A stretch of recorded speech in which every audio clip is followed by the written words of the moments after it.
lusting out. You know the man is married, and you know you're still lusting out. That is a whole new door, that adultery spirit, in that even the adultery spirit. Let me just teach this because people won't hear it. You won't hear it anywhere else. The adultery spirit is not a spirit that goes around. Will not have anything to do with somebody single. The adultery spirit looks for a married person, whether it's female or male. And the reason why the adultery spirit looks for them is that they don't have to make a commitment to a relationship, because they're already in a relationship.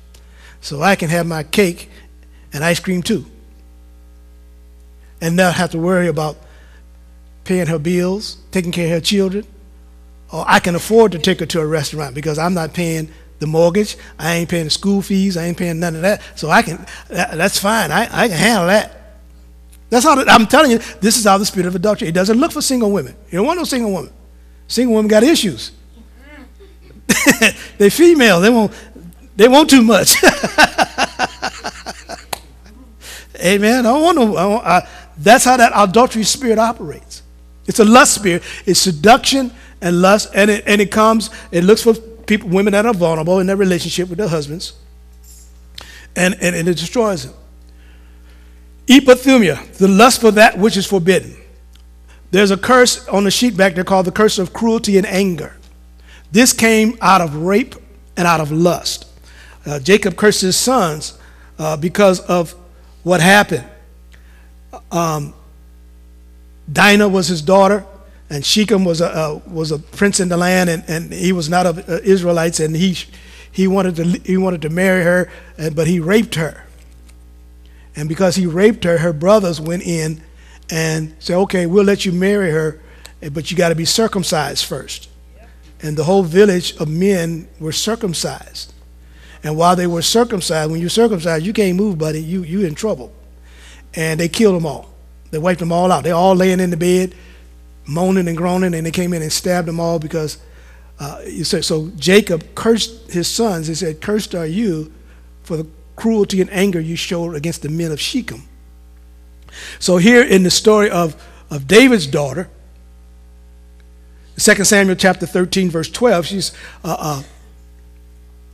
Tamar, half-brother, lusted after her, and he wanted her. And his good pal, his ace-coon buddy, talked to him and he said, well, why don't you act like you sick and tell your dad to have her come in and fix you something to eat, and then when she comes in, you can do what you want to do. And so verse 12 says, she replied, no, my brother. Now they were half brothers and sister. Do not force and humble me, for no such thing should be done in Israel. Do not do this foolhardy, scandalous thing. And how could I rid myself of shame? So there's molestation, there's shame and guilt. And you will be considered one of the stupid fools in Israel. Now, therefore, I pray you, speak to the king, for he will not withhold me from you. But he would not listen to her, being stronger than she was. He forced her and lay with her. And so this opened up the door for her guilt, shame, condemnation. Her spirit was wounded. Her spirit was broken. Verse 15, it says, then Amnon hated her. Notice, he lusted after her so bad. He said, I got to have. But then when he did the dirty deed, hate came in. He hated her after that. He said he hated her exceedingly, so that his hatred for her was greater than the love which he had loved her. Amnon said to her, get up and get out. But she said, no, this great evil of sending me away is worse than what you did to me. But he would not listen to her. He called the servant who served him and said, put this woman out of my presence now, and bolt the door after her. So there was abandonment, there was rejection, and there was shame in the family for incest. All of this brought on the throne of David. And why? Because David had Bathsheba. He lusted after her when he should have been fighting. He saw her on the roof bathing, and he wouldn't have had her husband killed to get her. He lusted after her, and God said, now your whole family going to have problems. So his children and grandchildren got into all kind of sexual sin because of what the father did.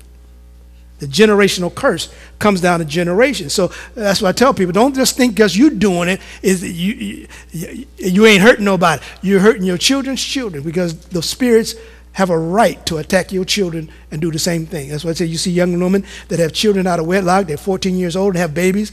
Then their children grow up, and 14 years old, their daughter has a baby. And then that daughter grows up, her daughters have a baby at 14. The curse continues in bloodlines, in families. And that's where the enemy binds up the poor. In projects and in poverty areas, he binds them because of sexual sin. Uncles come in and molest the children. And things like that. Boys molest their sisters or whatever. I have to teach, and you can keep teaching. You don't let a 12-year-old watch your 7-year-old. You just don't do it.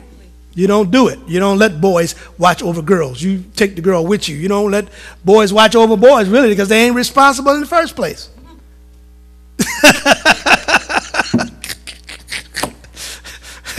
You'll find your son hanging from the light switch or the light fixture. Hey, man, your brother beat him up and jacked him up so bad. This is shame. Verse 18 says, Now Tamar was wearing a long robe with sleeves of various colors. For in such robes were the king's virgin daughters clad of the old. When Amnon's servant brought her out, he bolted the door after her. She put on ashes on her head and tore the long sleeve robe she wore and laid her hand on her head and went away shrieking and wailing. Many of our people that are in mental hospitals are there because of some traumatic event like a rape or molestation. Something in your psyche snaps. Something in your spirit snaps. The Bible says a wounded spirit who can bear? The spirit is broken. The enemy puts a hole in your spirit, man, in your heart and your soul, and you're wounded, and it's hard to get that healed other than through Jesus Christ. She wore a certain garment that signified royalty, it signified that, but now she put on ashes. I've prayed for women that came into church. You ever seen a woman come into church, hair uncombed, unkept, not looking like just got on a sack dress, just raggedy, look not there, not attractive. And that's what happens to women when they're raped. They say, well, I need to dress unattractively so nobody else would bother me. Not only that, but we've learned over the years that the spirit of rape can be in a person, and the person not know that rape spirit is in them. And the rapist has a spirit in him to know that a spirit of rape is in you, and he rapes that person. He doesn't go after every woman. He goes after certain ones that in the spirit they can see the spirit that is in them, that person should be raped because the spirit of rape is in them. That's the spirit realm. Now you need to understand that's how these spirits operate. They don't look for a person that, certain people you just don't, you ain't gonna walk up to. But then there's certain ones that they'll attack. And not only attack one, somebody else attack them too. 2 or 3 times. That's how the spirits, that's how they talk about putting designs on your children. You put designs, this causes these spirits to go through the bloodline looking for one of your susceptible children. Not everybody is susceptible in your bloodline. Everybody in your bloodline, somebody in your bloodline is not, you can have 10 brothers and sisters. None of them, alcohol don't bother none of them. But you take one drink, hooked on it for the rest of your life. You ever dealt with an alcoholic? I don't care what you do. They're going to find that liquor. You can hide the liquor under the dresser, under the carpet, under the dresser, and they will find that alcohol. Something in them spirits in them, will tell them where it's at. I did this one time. I hid my stepson's liquor. I buried it out in my garden. A pint of vodka. He found it. I mean, I dug a hole and put it in there. And he found it. They know. Spirits tell them. When you go to the liquor store, what do you see over the door? Spirits. People think they're buying liquor. They're buying spirits. Spirits come home with you. Say, hey, there's a party going over in his house. Let's go and see who we can get into. Lust it tempts God. As I said last week, every great leader in the Bible, read about it. Moses, Abraham, David, Solomon, all of them fell by sexual sin. Not one of them were able to redeem mankind because of sexual sin. They all had a problem keeping their zipper zipped. Psalm 78:18. And they tempted God in their heart by asking meat for their lust, their selfish desire. Yea, they spake against God and said, can God furnish a table in the wilderness? Behold, he smote a rock, that waters gushed out and streams overflowed. How can he give us bread also? Can he provide flesh for his people? And so God had brought them out of Egypt, brought them into the wilderness, and he was feeding them manna from heaven every day. They wake up and they go get this manna and gather up and eat it, and it'll be sufficient. Then they started complaining, I'm so sick of eating this oatmeal. Oatmeal in the morning, oatmeal at noontime, oatmeal at supper time. I want some meat. I want some meat. Meat. And they want it so bad that they begin to complain about it. And they begin to mock God. They said, well, you gave us, you took a little water out of the rock. What else can you do? Verse 21 said, therefore God heard this. He was mad. So a fire was kindled against Jacob, and anger came against Israel, because they believed not in God and trusted not in his salvation.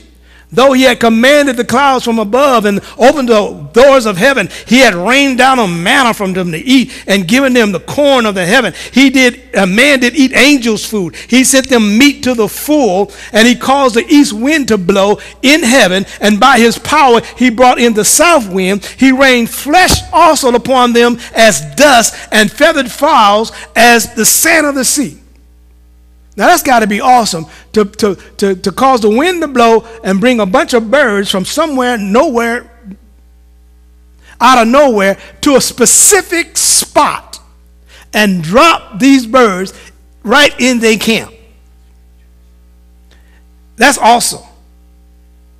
He said he rained flesh upon them as the dust, feathered falls as the land of the sea, verse 28, and he let it fall in the midst of their camp around about the hay. He said, you ain't even got to go work for it. I'm going to put it right there in your face. So they did eat, and they were filled, for he gave them their own desire. They were not estranged from their lust. They lusted for the garlics, for the leeks, for the things of Egypt, but they couldn't get it out of their system, and so God got mad. And he said, okay, you want some meat? I'm going to give you some meat. Go ahead and eat that meat. You better eat every piece of that meat. And while that meat was in their mouth, God killed them. They had a chicken bone leg, and God smote them. Y'all appreciate you know how your mama used to fuss? You know, I done washed and cleaned and went to work and did all this stuff and carried y'all 9 months and did this and everything, and y'all want and ain't nobody cooked no food in it, and then y'all want me to come in and wash dishes and y'all know what they did. Everybody starts slipping out, scattering real quick. The wrath of God came upon them. He slew the fattest of them. Yeah, they was eating. They was chowing down. They had a barbecue out of this world. How soon we forget how God has blessed us. I don't know how many minutes I got left, man. You let me know. Psalm 78, verse 32. For all this they still sin, not for its wondrous works. Therefore their days were consumed in vanity and their years in trouble. When you get bound up by lust and perversion, you'll spend your years struggling. Years. They wasted a lot of time. 40 years they wasted because they didn't want to deal with the lust in their heart. When he slew them,